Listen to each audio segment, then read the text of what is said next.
And financial commentator Pattie Lovett-Reid is here. She's going to explain all of this to us. Pattie, welcome back to the show. Hi there. Thank you. I'm delighted to be back. Thank you. Pattie, may we start with the absolute basics, a.k.a. what is open banking?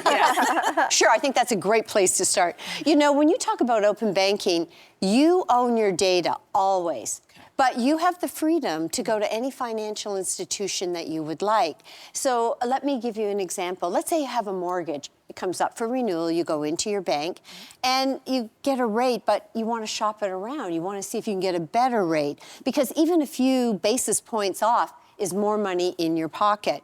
But you can't really do that right now because you'd have to reapply. You'd have to make sure all of the paperwork's done. It becomes a hassle, so people don't do it. Think about your phone number.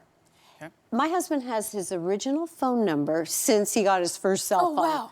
He does. They're consecutive numbers, but don't worry, I'm not going to tell everyone the number. But he can go to any provider and so it's portable. He keeps his own number, but he can go anywhere he likes to get a better rate.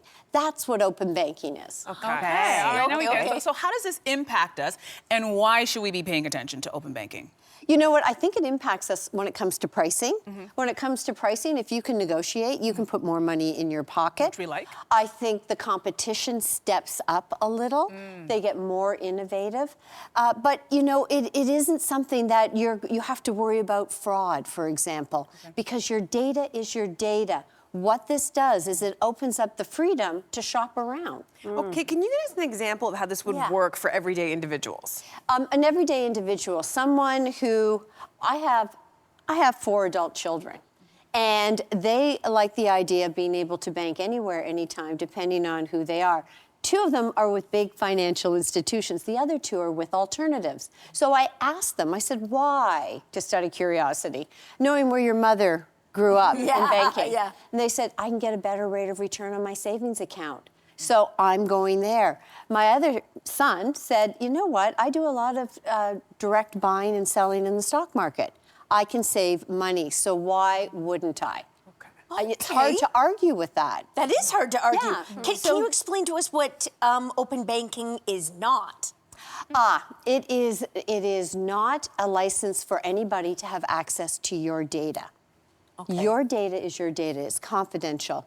What it is transparency. So if you go into a financial institution that isn't your own, and maybe you were a little sloppy on paying a bill and you don't have the best reputation there, but you have a great reputation elsewhere, your creditworthiness, it might be easier to get a loan because they get to know all of you, not just where you're dealing, where anything can happen. You may not even get along with your banker. Right. Okay. Well, you know, open banking is a term that people might be hearing for the first time, but this is not a new concept. This is used internationally. So can you describe how open banking works? It's implemented in other parts of the world. Yeah, absolutely. When you think about it, our Prime Minister, Mark Carney, they've had open banking in the UK for a really long time. And you know, what they'll tell you is that big banks don't fail. Fraud does not become rampant, and people have choice. And so it's a good thing. It is in Europe where innovation has kicked up. Here's the thing. The big financial institutions really want what we call in the biz share of wallet. We want your whole banking relationship. You've heard the word cross-selling. That's what they do. You have a bank account, but you also want to have a credit card with us, and you want this and you want that. Goes on and on. Yes, it does. So they want all of it.